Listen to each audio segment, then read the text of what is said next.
अस्सलाम वालेकुम। अगर आप लोना होल्डर्स हो और आपने लोना में इन्वेस्टमेंट किया हुआ है और अभी जो मार्केट की सिचुएशन है वो भी आपको पता है, लोना लोना क्लासिक में कन्वर्ट हो रहा है, न्यू ब्लॉकचेन के साथ आ रही है, प्रीवियस लोना ख़त्म हो रही है, तो ये वीडियो आप लोगों के लिए बहुत ज़्यादा इंपॉर्टेंट है, लाजमी वॉच करें। जो स्ट्रेटजी मैं अपने लिए इम्प्लीमेंट करने जा रहा हूँ या जो मैं जिसको इम्प्लीमेंट करने के बारे में मैं सोच रहा हूँ, तो मैं चाहता हूँ कि वो स्ट्रेटजी मैं आप लोगों के साथ शेयर करूँ।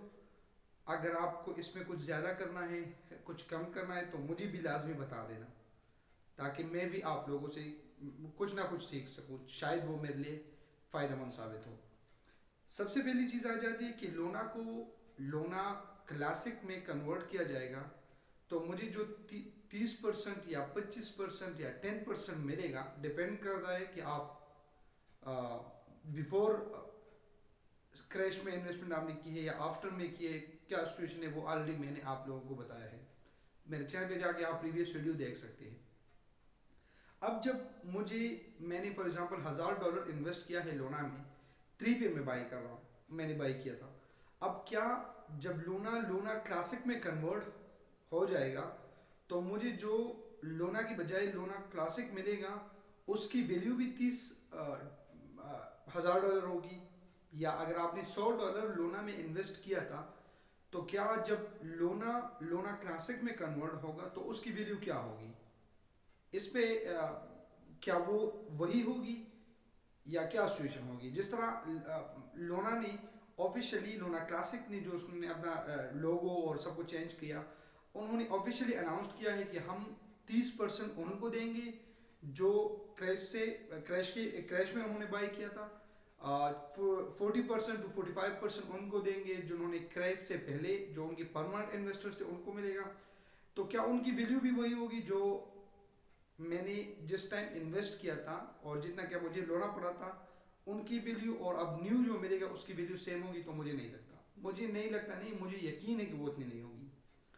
अब ना कि मैं, ना कि जो ट्रेडर्स है उन्होंने इन्वेस्टमेंट किया है, बल्कि साथ में जो बाइनेंस ने जो नुकसान उठाया है वो भी बहुत बड़ा है, जितनी भी एक्सचेंज है उन्होंने भी बहुत ज़्यादा नुकसान उठाया है। अब चूंकि हर एक एक्सचेंज चाहता है कि मैं लोना को वापस उस स्टेज पे पहुंचाऊं कि मैं अपने लॉस को रिकवर कर सकूं, तो क्या जो शख्स 18 में या 15 पे बाय कर दिया उसने, और अब उसकी जो लोना को लोना क्लासिक में कन्वर्ट कर दिया गया, अब उसकी जो वैल्यू है वो फॉर एग्जांपल आपने $1000 लोना में इन्वेस्ट किए थे, अब उसकी जो वैल्यू है लोना क्लासिक में जब कन्वर्ट होगी वो $100 हो गई। तो क्या कोई इन्वेस्टर्स, हमारी छोटी इन्वेस्टमेंट है, मैं आपकी इन्वेस्टमेंट कितनी होगी? कुछ भी नहीं। जो बड़े इन्वेस्टर्स है उनकी बात मैं कर रहा हूँ कि अगर उस पर कन्वर्ट करेंगे, तो जब उनको लोना को लोना क्लासिक में कन्वर्ट करके उनको जब लोना क्लासिक मिलेगा, तो उसकी वैल्यू उसके मुताबिक नहीं होगी जो उसकी उस टाइम उसकी इन्वेस्टमेंट थी। तो क्या कोई इन्वेस्टर्स ये चाहेगा कि वो फायदा ना कर सके, वो प्रॉफिट ना ले, और विदाउट प्रॉफिट वो लॉस करके निकल जाए मार्केट से? कोई भी नहीं। क्योंकि जहां पे मैं $1000 इन्वेस्ट करके या 500, कोई भी अपने $1500 इन्वेस्ट करके लोना को, अब उसकी $1000 की वैल्यू क्या हो गई, उसकी वैल्यू हो गई फॉर एग्जांपल $100।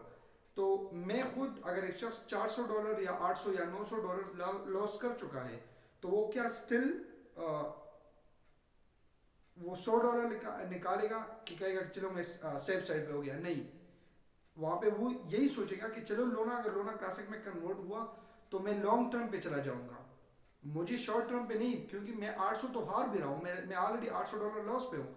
अगर 100 और भी चले जाए तो मेरा कुछ नहीं जाता, क्योंकि 800 तो मैंने ऑलरेडी 800 900 में ऑलरेडी लॉस पे हूँ। तो जब लोना को लोना क्लासिक में कन्वर्ट किया गया, तो उसकी वैल्यू, अब शायद ऐसे भी होंगे लोग कि वो अपने, उनकी इन्वेस्टमेंट बहुत बड़ी होगी, जब लोना क्लासिक उसको मिलेगा तो शायद उनको जो जो जो रेट होगा बेशक उसके मुताबिक नहीं होगा, लेकिन फिर भी काफ़ी हद तक उनको लगेगा कि यार चले, कुछ ना मिलने से तो ये अच्छा है, वो मार्केट से एग्जिट करेंगे। लेकिन ये अच्छी स्ट्रेटेजी नहीं है।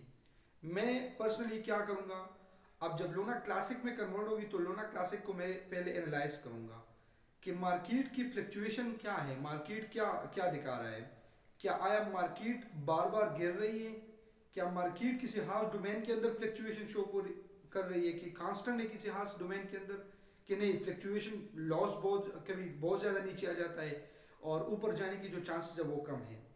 तो इस स्टेज पे आपने करना क्या होगा कि सबसे पहले आपने इंतज़ार करना होगा कि लोना क्लासिक थोड़ा स्टेबिलिटी की तरफ चला जाए, थोड़ा स्टेबिलिटी की तरफ चला जाए, तो तभी आपने दोबारा इन्वेस्टमेंट करनी होगी लोना क्लासिक, जो कि न्यू लोना की का अल्टरनेट जो आया हुआ है उसमें आपने दोबारा इन्वेस्टमेंट करनी होगी। अब कितनी करनी होगी, तो मैं आपको ये रिकमेंड करूंगा कि अपने पोर्टफोलियो के मुताबिक आप 2% इन्वेस्टमेंट कर दे, $10 कर दे, $20 करता है, डिपेंड करता है कि आपकी ओवरऑल इन्वेस्टमेंट कितनी है। अब इससे क्या फ़ायदा होगा, इससे सबसे पहले आपको तो वेट करना होगा कि मार्केट अपना जो जो रिदम है उसको एक कांस्टेंट डोमेन के अंदर लाए, खुद को स्टेबल करे। इसके लिए 2-3 दिन आप इंतज़ार करें और लोना क्लासिक को देखें कि उसकी क्या सिचुएशन है, थोड़ा एनालाइज करना, डिफरेंट टूल्स इस्तेमाल करके आपने उसको देख ऑब्जर्व करना होगा कि क्या सिचुएशन है। जैसे ही मार्केट आपको ये रियलाइज हो कि इस डोमेन के अंदर कांस्टेंट है या इस डोमेन के अंदर वो इतना फ्लक्चुएशन शो नहीं कर रहा, तो आपने वहाँ पे अपनी पोजीशन लेनी होगी, बाय करना होगा। अब इसका फ़ायदा क्या है, मैं खुद ये स्ट्रेटजी इस्तेमाल करूँगा। इसका फ़ायदा क्या है एडवांस में मैं आपको बता रहा हूँ कि ये मेरी स्ट्रेटजी है। हाँ, इसकी बताने का मकसद ये है कि अगर आपको आपके जहन में इससे अच्छी कोई स्ट्रेटजी है या इसमें आप कुछ एडिशन करना चाहते हैं तो वो मेरे साथ लाजमी शेयर करें। अब इसका फ़ायदा क्या होगा, जहाँ पे एक आदमी 1000 या $800 लॉस ऑलरेडी चल रहा है तो उसको क्या स्टिल वो इन्वेस्टमेंट और करेगा। तो मैं जो मेरी ओपिनियन है, मुझे लगता है कि अगर एक शख्स $800 लॉस कर चुका है तो वो कहेगा कि चले यार 800 तो मैं ऑलरेडी लॉस कर चुका हूँ, 100 में और लगा देता हूँ या एक 50 में और लगा देता हूँ। उसकी वजह क्या है कि शायद जो इस रेट पे अगर लोना क्लासिक में बाय करूँ ये 1 तक पहुँच जाए, ये 2 तक पहुँच जाए, ये 10 तक पहुँच जाए, ये 100 तक पहुँच जाए। तो हर एक एक्सचेंज, मुझे पर्सनली ये लग रहा है, मैं कोई आपको वो नहीं दे रहा, ये कोई फाइनेंशियल एडवाइस नहीं है कि आप इस तरह, नो, मैं अपना ओपिनियन शेयर कर रहा हूँ अपने लिए। मैं जो पसंद करता हूँ मैं कोशिश करता हूँ कि आप लोगों के सामने भी रख लूँ कि जितनी भी एक्सचेंज है जिनका लॉस हुआ है तो वो भी इसी कोशिश में है कि किसी भी तरीके से अपने लॉस को रिकवर कर सके। तो स्टिल आपने जहाँ पे हमारे $100 $50 होंगे तो वहाँ पे लोगों के लाखों डॉलर होंगे, तो वो भी चाहेंगे कि मैं अपने पोर्टफोलियो को जितनी भी है मेरे पास, मैं उसका कुछ 8% इन्वेस्ट कर दूँ नोना क्लासिक में, ताकि अगर मार्केट ऊपर चली जाती है तो मुझे कुछ ना कुछ बैकअप, जो लॉस था मैं कोशिश करूँ कि जो प्रीवियस लॉस था उसको मैं 80% 50% रिकवर कर सकूँ। अभी आपने एक और चीज़, अब जो लोना आपने बाई किया है उसका आपको कुछ स्पेसिफिक परसेंट उसी टाइम मिल जाएगा। फॉर एग्जांपल अगर आप 30% के डोमेन में आ रहे हो तो आपको 30% मिलेगा, लेकिन किस स्ट्रेटेजी की किस तरीके से आपको वो प्रोवाइड करेंगे। सबसे पहले उस 30% में आपको एक छोटा अमाउंट दिया जाएगा, फिर हर एक वीक में या हर एक दिन में वो खुद डिफाइन करेंगे कि कितने टाइम के बाद हम उसको जो रिमेनिंग उसकी 30% में आ रही है उसकी थोड़ी थोड़ी आपको देंगे। अब फॉर एग्जांपल आपकी इन्वेस्टमेंट बहुत ज़्यादा जितनी भी है और आपको 30% मिल रहा है, तो 30% सपोज करें ₹200 है, तो 100 तो उसी टाइम आपके वॉलेट में आ जाएंगे एयर ड्रॉप के जरिए। लेकिन जो रिमेनिंग 10 है या जो रिमेनिंग है 30% में जो आपको 20 मिल रहे हैं तो 10 आपको उसी टाइम मिल जाएंगी, और जो रिमेनिंग 10 है तो वो हर एक 2 दिन के बाद आपको कुछ पॉइंट्स या कुछ थोड़े थोड़े आपको देंगे। उसकी वजह क्या है कि मार्केट को स्टेबल कर सके ये लोग। अगर एक शख्स को अगर 30% मिले तो जिसकी इन्वेस्टमेंट बहुत बड़ी है और उसको 30% मिले, को कहेगा कि चलो यार कुछ ना मिलने से तो ये अच्छा है, और वो मार्केट से एग्जिट करे। ये अब लोगों को इस तरह इंगेज करना चाहते हैं कि मार्केट से लोग एग्जिट ना करें, मार्केट में स्टिल लोग रहें, उनको मजबूर करें। अब मजबूरी क्या होगी, मजबूरी यही होगी कि अगर मुझे 10% मिल रहा है, 30% मिल रहा है और मुझे इस 30% में भी सिर्फ और सिर्फ 10% मिल गया और जो रिमेनिंग 20% है वो मुझे थोड़ा थोड़ा मिलेगा, तो एटलीस्ट मैं तो वेट करूंगा ना कि जो रिमेनिंग भी मुझे मिल जाए तो मैं उसको सेल करूंगा। तो आपने करना क्या होगा, कंक्लूजन क्या है इस चीज़ की, कि अगर आप पहले मार्केट को एनालाइज करें कि किसी स्पेसिफिक डोमेन के अंदर लोना क्लासिक कांस्टेंट हो जाए, और वो अपना फ्लक्चुएशन ज़्यादा शो ना करे, तो आपने वहाँ पे अपनी पोजीशन लेनी होगी। हाँ, पोजीशन कितनी आपने इन्वेस्ट करनी होगी, मैं 2% रिकमेंड करता हूँ, 3% कर ले, डिपेंड करता है कि जिनकी जितनी पोर्टफोलियो ज़्यादा होगी उसकी लिहाज से 2% के लिए बहुत ज़्यादा होगी। अगर मेरी $10 है तो 2% उसकी, तो आप समझ रहे हो इस चीज़ को। तो इस तरह आप अपनी इन्वेस्टमेंट दोबारा करें लोना क्लासिक में, ज़्यादा आपने नहीं करना। फॉर एग्जाम्पल अगर आप $30, फॉर एग्जाम्पल आपने लोना में $30 लगाए थे और वो ख़त्म हो गए, तो अभी आपने यहाँ पे $10, $11, $12 लोना क्लासिक में भी लगाना होगा, क्योंकि लोना लोना भी कोशिश करेगा कि हम अपनी मार्केट को स्टेबल कर सके। जो लोग लोना को जानते भी नहीं थे वो भी जान चुके। अब लोना की तो कुछ खास इन्वेस्टर्स थे जो लोना पे इन्वेस्ट करते थे। अब उन लोगों को भी पता चल गया कि लोना इतनी गिर चुकी है, जिनके पास लोना, जिन्होंने कभी लोना में ट्रेड किया ही ना हो, उनको भी पता चल गया।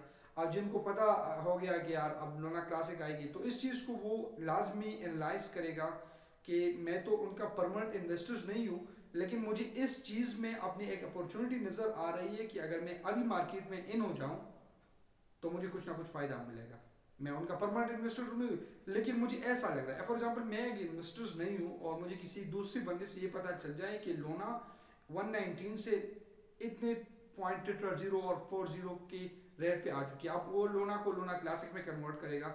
तो ऐसा लगता है मुझे, मैं पर्सनली क्या सोचूंगा, यही सोचूंगा कि यार मुझे ऐसा लगता है कि अगर वो नए ब्लॉकचेन के साथ आएगी, नाम चेंज कर दिया, ब्लॉकचेन चेंज कर दिया, 30% लोगों को भी दे रहे हैं, जो एक्सचेंजेस है उनको भी काफ़ी लॉस हुआ है, तो कोशिश करेंगे हर एक शख्स के अपने लॉस को रिकवर कर सके इस करेंसी को स्टेबल करने के लिए। तो मैं खुद क्या करूँगा, मैं कहूँगा कि यार ये चांस है मेरे लिए कि मैं इन्वेस्ट करूँ। तो ये एक स्ट्रेटजी है, मैं खुद ये इस्तेमाल करूँगा। आप लोगों को मैं रिकमेंड कर रहा हूँ, आप चेक कर लें, शायद इसमें मैं कुछ एडिशन या सब्ट्रैक्शन आप करके आप इससे अच्छी स्ट्रेटजी बना सकते हैं। और यही कुछ अहम मालूमात जो मैं आप लोगों के सामने रखना चाहता। मिलते हैं इंशाल्लाह फिर किसी वक्त किसी और वीडियो के साथ और किसी और टॉपिक के साथ।